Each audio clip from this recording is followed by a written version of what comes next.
Bueno, yo ya estoy lanzada hablando con nuestro siguiente invitado. Estamos con Gonzalo Cuadra, musicólogo, también libretista de ópera, un hombre que sabe muchísimo, además tenor, docente, investigador chileno, que está aquí originalmente para hablar de el estreno, que fue el miércoles. Sí.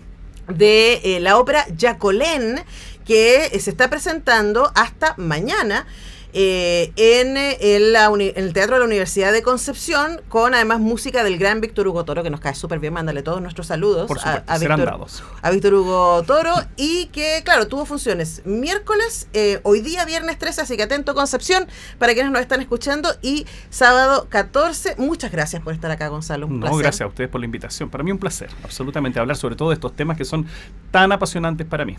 Bueno, de hecho, nosotros cuando nos pilló la salida al aire, estábamos hablando de la ópera chilena, ¿no? Sí, y yo te decía que el prejuicio, mi prejuicio, que hice poquísimo de ópera, es que tenemos poca tradición de ópera, pero para mi sorpresa, yo siento que en los últimos 10 años yo he visto hartas óperas chilenas. Bueno, justamente está ocurriendo un cambio y se produce muy paralelamente a lo que pasó a comienzos del siglo XX, que también pasó lo mismo. Parece que tenemos un proceso cada 100 años. Son como los terremotos, como ese terremoto que estamos esperando que no llega nunca y dice, no, ya va a venir. Bueno, yo creo que a lo mejor después de los terremotos aparece la ópera, ahí de lo telúrico. Yo creo que tiene que ver con los centenarios patrios, quizá. Estoy hablando de esto un poco más así, quizá más inconscientemente. Ajá. Pero claro, el tema de que Chile tiene una riquísima tradición operática, pero importada. Porque fue un producto totalmente importado. América, que fue colonizada por españoles, España no tenía tradición operática. Entonces, todo el continente, todas sus posesiones, no formaron una tradición operática, no la importaban, no la necesitaban. Sí tenía una rica tradición teatral, ¿verdad? Tenía Lope de Vega, Calderón de la Barca, etc. Bueno, entonces cuando las naciones americanas se independizan, tampoco tenían una tradición operática. Pero como querían diferenciarse de alguna manera de España y que la catedral de cada lugar ya no fuera el centro de reunión, el centro no solo religioso, sino que era centro cívico. La colonia, la catedral, no solo era para cosas religiosas. Claro. O sea, mira, por eso la Plaza de Armas. La Plaza de Armas, por ejemplo. Entonces, ¿qué necesitábamos? Otro templo, pero ahora cívico. Teatros. Y en los teatros que queríamos presentar, lo que la llevaba a nivel mundial en el siglo XIX. Estamos en el siglo XIX. Claro. La ópera. Entonces, claro, si vamos a hacer una sociedad sofisticada, tenemos que tener eso. Tenemos que tener edificios franceses, tenemos que tener una urbanización que se parezca a París, y tenemos que tener teatros donde albergar ópera italiana. Entonces, es un producto totalmente importado. Si bien la ópera en países como Inglaterra, Alemania, Italia, es un producto cotidiano, cada ciudad popular. Y popular, absolutamente popular. En Italia hay asociaciones de campesinos que cantan coros de Verdi, o sea, bueno, es una cosa muy sentida, muy nacional. Bueno, pero ¿a qué voy con esto? Entonces, como un producto importado, nosotros nos sentíamos parte del mundo y era muy difícil que un chileno escribiera una ópera y fuera aceptado. Yo le hablaba, recién conversábamos, como la tecnología. ¿Verdad? Todos queremos este teléfono, queremos este computador, y si yo le dijera, hay una empresa chilena que lo está fabricando, miraríamos con recelo. Ya pasó el tiempo de Mademsa. Entonces... pero Mademsa sí hizo un espacio en algún momento. Se lo hizo, y Odontine, por favor, Odontine, Mademsa, una serie de cosas, ¿no? Y Bata, y como una industria nacional. Sí, claro que sí. Ahora, pero costó mucho. Entonces, ¿qué pasa? Cuando un chileno quería poner una ópera, al principio todos estaban entusiasmados, sí, una ópera. Pero después, cuando se estrenaba, como no era perfecta, porque no tenía cómo serlo, porque no había praxis, para ser perfecto hay que hacer praxis. La ópera es una cosa, es una arte, es muy lindo, pero es una industria y requiere praxis. Como no era perfecta, a la gente le daba vergüenza, la criticaba, se bajaba esa ópera. Entonces el compositor decía, me embarco en otra ópera que implica mucho gasto de tiempo, energía, ilusiones, dinero, para un éxito tan esquivo. Y por eso Chile tiene tan poca ópera nacional. Y por eso cada estreno. Lo que a mí me ha llamado la atención, me acuerdo haber visto un par. Me acuerdo, por ejemplo, Patagonia, de Sebastián Errázuriz, que ópera. Tremenda ópera. Sí. Y uno ha visto un par de óperas también en el municipal y uno dice, espérate, pero esto están al nivel, porque además muy, muy buenos cantantes. Muy bien pensada, porque era una ópera muy contenida. Sí. Y con muy buen uso de los recursos visuales. Muy buena producción. Entonces, era como también pensar, pero ¿es posible hacer una ópera en Chile que no sea a la europea con, digamos, todas estas parafernalias de la puesta en escena, ¿cierto? De los vestuarios, de la lógica de época, sino más bien pensar, bueno, esto es Chile, tenemos otras tradiciones culturales, tenemos otras riquezas también culturales en nuestra diversidad territorial, para empezar. ¿Se puede hacer otra manera utilizando el mismo lenguaje? Bueno, la ópera es un género en particular y que tiene sus características que la hacen ópera, digamos. También, ojo, uno puede hacer espectáculos escénicos que no sean eminentemente ópera, sino que sean espectáculos más híbridos, que los hay, ¿no? Muy interesante, teatro musical y una serie de otras cosas, ¿no? La ópera requiere del canto lírico, de alguna manera, requiere la mezcla de teatro y canto, teatro música, y una historia que se cuenta. Sí. Eso, y que requiere escenificación. Eso es lo que define la ópera, ¿no? Que requiere escenificación. Hay movimientos, los personajes tienen que interactuar, etcétera. A lo que se puede hacer es que justamente las temáticas chilenas entren a esto. Y eso ha ocurrido con obras como Patagonia, por ejemplo, sí, claro, que ha sido muy bien recibida, ha sido premiada, por ejemplo. Ocurrió, por ejemplo, hace poco La Abeja de Fuego, que trabajaba con María Luisa Bombal, tema María Luisa Bombal. Lírica Disidente con No tengas miedo si viene la niebla, que trabajaba con Gabriela Mistral y Amanda Labarca. Es decir, y Yacolén, que trata un mito, no voy a decir fundacional, pero que es parte de nuestra historia fundacional, que es esta conquista tremenda, brutal, intensa, extensa, que se produjo y que somos hijos de eso, ¿no? Claro. Yacolén es la excusa para esta conversación con Gonzalo Cuadra a propósito de que está ahora. Sí, ahora mismo. De hecho, hoy día y mañana son las últimas funciones de esta, que fueron solo tres funciones, así que ojo, Concepción y sus alrededores. No se la pierdan. No se la pierdan. Esperemos que llegue por estos lados también para poder verla. Uy, ojalá. Ojalá, crucemos los dedos. Como decía, es de música de Víctor Hugo Toro. Y claro, dice aquí la bajada, un drama de amor y de guerra en el corazón de la cordillera de Nahuel Buta. Y preguntarle también como libretista, ¿no? Sí, Tú escribiste el libreto. Yo escribí el libreto, sí. La investigación para esta obra en esa lógica de decir, ok, vamos a usar el lenguaje de la ópera, que es un lenguaje tradicional y europeo, pero para contar algo que tiene que ver todo con no solamente nuestros imaginarios, sino también nuestro terruño, y además la vamos a estrenar en el contexto de donde sucedió esta historia.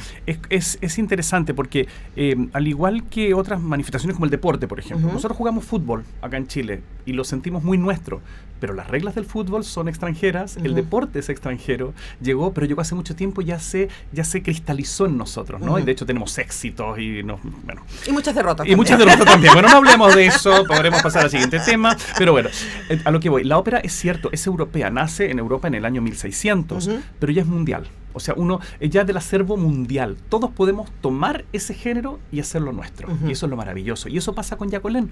Cuando Víctor Hugo Toro me plantea la idea de hacer ópera, esta leyenda de, voy a abrir comillas, princesa, cierro para no usar esos términos, bueno, pero me entienden rápido si digo eso, ¿no? Princesa mapuche, hija de el Toki Galvarino, que tiene esta historia de amor tremenda, es nuestra Pocahontas, digo yo. Estaba pensando. Sí, que se enamora de un capitán español sin nombre. Estoy tomando la leyenda de Oreste Plat. Oreste Plat cuenta esta leyenda muy bien.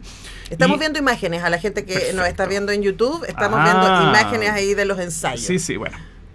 Que se enamora contraviniendo todas las reglas de su tradición, de la lógica, de lo que se puede y no se puede, para enamorarse. O sea, ambos arriesgan mucho, el capitán español y ella, ambos arriesgan todo por esto, y que en el marco de la batalla de Lagunillas, donde es tomado prisionero Galvarino, al cual se le cortan las manos, y después se desencadena una pelea amorosa entre el que era prometido de Yacolén, Millantú, con el capitán español, y no quiero hacer alerta de spoiler, pero la obra no termina bien. Porque una historia así no puede terminar bien. Porque es difícil que una ópera termine bien. Es cierto. Yo siempre tiro la broma de que la esperanza de vida de un personaje en una ópera son 2 actos. Más si eres mujer. Sí, además, vamos a decirlo, ¿no? Hay que decir, sí, las mujeres tienden a tener muertes trágicas. Hay varones también con bastantes muertes trágicas, pero es cierto. Lo que pasa es que la mayor cantidad de óperas conocidas que tenemos nosotros son del siglo XIX. Y para el siglo XIX la felicidad estaba mal vista.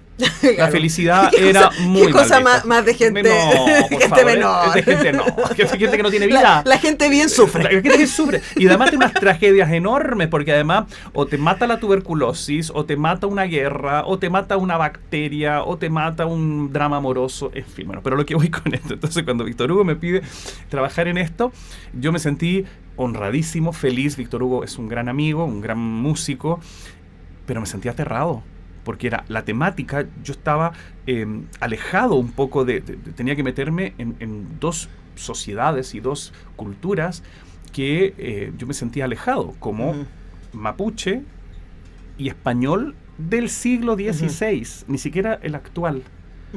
Siglo XVI estamos hablando. La historia se puede conocer, etcétera. Y ahí me puse a leer libros de época, textos, poesías, La Araucana, de Alonso de Ercilla, y elaboramos una dramaturgia.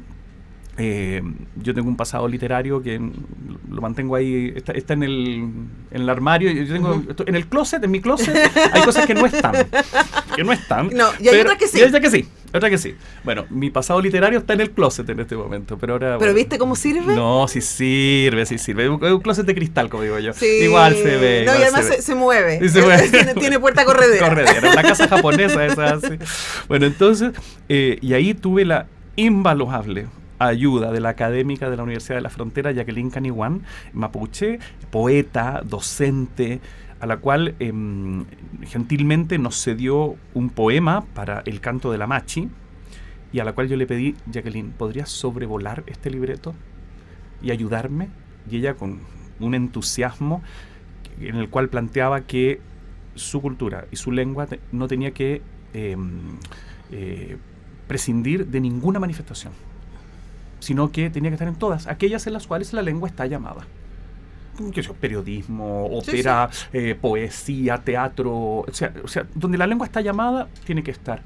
Y nos ayudó con traducir algunas frases que eran muy importantes, y sobre todo ayudarme en aspectos que tienen que ver con la filosofía, con la religioso sin duda, con aspectos psicológicos.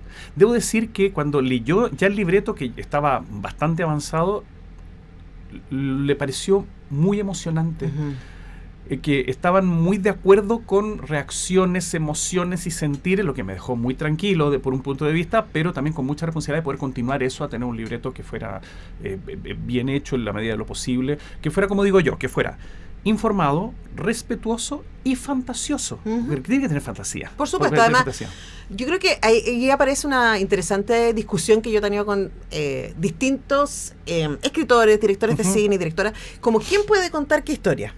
Es complejo, ¿no? Muy complejo. Entonces ahí es como, a ver, si estás haciendo un uso inapropiado, ¿cierto? Y hay una apropiación cultural, etcétera. Yo, por lo menos, desde donde estoy, creo que cualquier persona puede contar cualquier historia siempre que reconozca el límite, sí, como claro. Tú lo estás haciendo, Gonzalo, diciendo, mira, yo sé hasta donde sé, y vaya a pedir ayuda a la gente que de verdad sabe. Sí, entonces, claro. Es como si voy a representar al pueblo mapuche de ese momento, vamos a preguntarle a gente que sabe que me ayude a ser respetuoso. Yo creo y que esa persona sea mencionada, además. O sea, no como decir, no, yo pregunté a persona, y no decir, no, tienes que mencionar a quien te avala y te ayuda con esto. Claro. Y además, ahí, perdón, que te interrumpa, que lo que pasa es que, además, viendo las imágenes que estamos mostrando en YouTube, está el relato, ¿cierto? Sí. Y está la importancia de la lengua, que en el pueblo mapuche es tremendamente importante. Sí, claro. Pero también, y esta es una de las cosas que tiene de belleza la ópera, está todo lo que tiene que ver con el diseño de vestuario, sí, claro. ¿Cierto? Y con los objetos que van a utilizar. La puesta en escena, la dirección de escena. Bueno, la ópera son artes mancomunadas y como te digo, uno escribe un libreto, yo escribo un libreto, que es una palabra puesta en un papel. Esa palabra tiene un sonido. Si yo la digo, por ejemplo, no sé, Yacolén hija mía, por ejemplo, ese es un sonido. Pero después el compositor es quien le da el verdadero sonido a la palabra, y eso es maravilloso. ¿Y qué primero? La palabra primero. La palabra, pero digamos, la música también puede ir creándose simultáneamente. Es muy simultáneo. Pero ahí, por ejemplo, Víctor Hugo agarra eso y dice, Yacolén, Yacolén, hija mía. Entonces yo podría haber dicho que Yacolén, hija mía, era una frase corta, pero él la hace una frase más larga, más melancólica. Inmediatamente aparece otra cosa. Entonces es saber que uno escribe para que suene de otra manera. Uno hace paisajes que van a tener otro clima y personajes que pueden tener incluso otra personalidad. Y después que está toda la obra hecha, además viene una tercera capa de bizcochuelo arriba en esta torta, que falta el fondant arriba. La tercera capa, que es la puesta en escena. Claro. Porque ahora está ya la palabra, lo escrito, lo sonoro, la ópera, ahora falta lo visual. Y ahí entra la dirección de escena, que es la que plasma una visión, que en este caso es Pablo Maritano, que hace una visión simbólica, con mucho trabajo de mapping, imágenes de manera de retablo. El reyer que le dicen, ¿no? El regisseur. Ya no se usa mucho regisseur, pero es cierto, es dirección de escena. Y me gusta igual la palabra, bonita. Con la que hablamos de tradiciones. Sí, y ahí... Porque además es como el concepto visual, vamos. Sí, claro. O sea, no solamente el diseñador el que tiene que coordinar. O sea, el director de escena es el que da la idea de cómo va a tener que verse la ópera. Claro, es como el diseño de producción, claro, en cine. Y trabaja con gente muy específica, en este caso, con el trabajo escenográfico de Marilén Lacamaño, que es arquitectónico impresionante, a 2 niveles. Estoy muy picada de no estar en Concepción en este momento. Está muy linda. Y con Paulina Catalán en el vestuario, que, utilizando una frase de una amiga mía, Rosarina, es que te morís, lo que es el... No, estamos viendo algunas imágenes y de verdad está muy, muy impresionante. Además porque el pueblo mapuche tiene una tradición de comunicar en su vestuario. Y los colores. Y en su orfebrería, en su joyería, que es tremendamente importante. Entonces también pienso en la riqueza comunicacional de la puesta en escena. Sí, la verdad es que hemos tenido muy buena recepción. Fue el estreno el miércoles. Yo estuve allá, fui y volví. Hablábamos recién, las actividades académicas así no es la vida te dejan del creador académico. El creador académico. Debería ser el impuesto interno. ¿Cuál es su rubro cuando da boleta? Creador académico. Es lo que hay. Eso.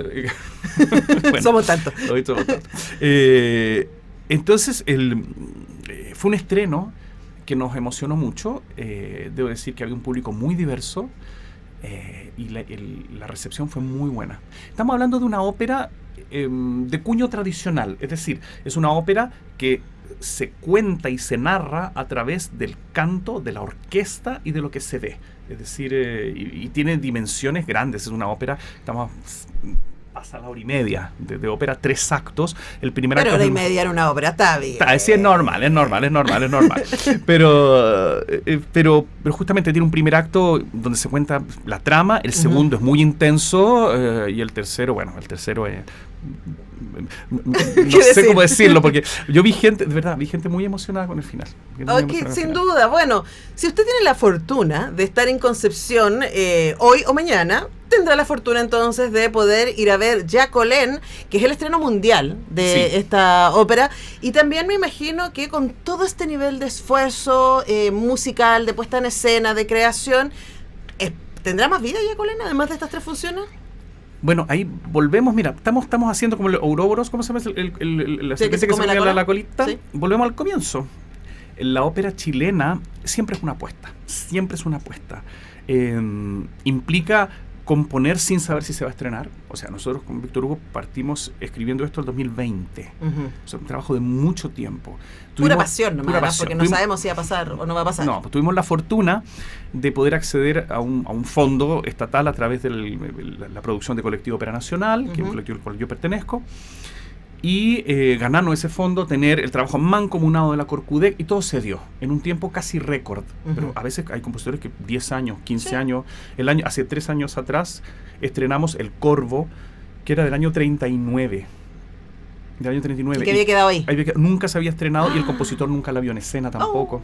Fue una cosa muy linda. Con el Colectivo Ópera Nacional la logramos estrenar hace 2 años atrás. Bueno, ¿para qué voy con esto? Son muchos años de trabajo y para un estreno. Ya con el estreno y las funciones uno queda, pero son solo 3 y lo todos sé, nosotros... Lo sé. Y de ahí vienen las conversaciones, las posibilidades, a ver si es factible, no es factible, pero la ópera chilena siempre es una apuesta. ¿Por qué? Porque implica gran gasto y muchas entidades, claro, son un poquito reticentes porque tiene que haber un rédito económico, o sea, tienes que vender las entradas. ¿No? ¿Verdad? Entonces, la ópera en general casi nunca se autofinancia por venta de entrada. Es tan caro que es imposible. Es como, yo le digo, es como el Holiday on Ice. Es como o sea, como el Cirque du Soleil. O sea, claro. Venta de entrada, salvo que vendieras a niveles impresionantes. Entonces, venden. Y venden, es cierto. Pero la ópera no es así. Tiene un público que tiene que gustarle, o ser curioso, o realmente sentirse seducido, o darse la oportunidad. Y la ópera realmente es muy parecido al cine o al teatro. Y las dos cosas juntas. Sí, las dos cosas juntas. El espectáculo tridimensional del siglo XIX, siglo XX. Y sigue funcionando. Sigue funcionando. De hecho, tiene una vida con una salud envidiable la ópera como género. Vayan a ver ópera. Hay subtítulos, hay aplauda usted cuando usted lo desee, no hay que vestir de una manera... No, ya no, por favor, o sea, no. No, vaya a disfrutar. Vaya Yo, de a disfrutar. verdad, la ópera es una experiencia, así que invitamos a quienes estén en Concepción y sus alrededores para que se acerquen al teatro de la Universidad de Concepción. Hoy y mañana son las funciones de Yacolén a las 19 horas con música de Víctor Hugo Toro y con libreto de Gonzalo Cuadra, con quien hemos estado conversando. Gracias por venir. No, pero gracias por la invitación, yo feliz. Esperamos tenerte más seguido por estos lados. Nosotros tenemos que ir a la música, ya regresamos.